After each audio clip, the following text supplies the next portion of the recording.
We have an obligation to every last victim of this illegal aggression because all of this carnage has been done in our name. Since World War II, 90% of the casualties of war are unarmed civilians, a third of them children. Our victims have done nothing to us. From Palestine to Afghanistan to Iraq to Somalia to wherever our next target may be, their murders are not collateral damage. They are the nature of modern warfare. They don't hate us because of our freedoms. They hate us because every day we are funding and committing crimes against humanity.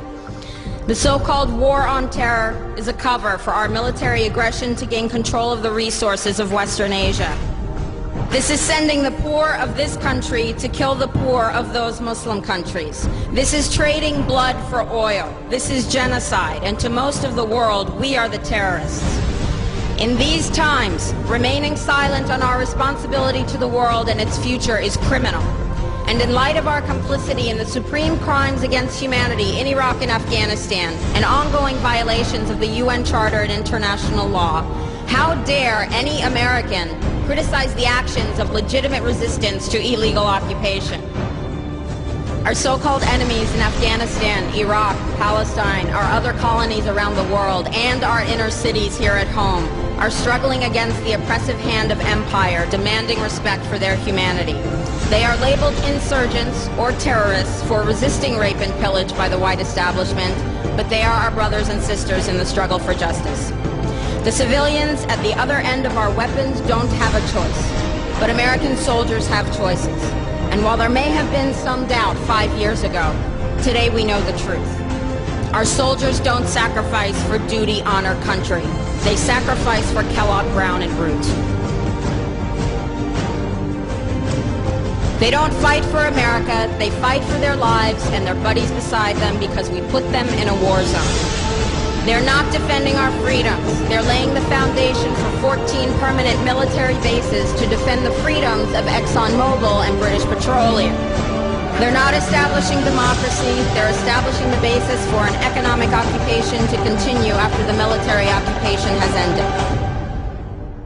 Iraqi society today, thanks to American help, is defined by house raids, death squads, checkpoints, detentions, curfews, blood in the streets, and constant violence.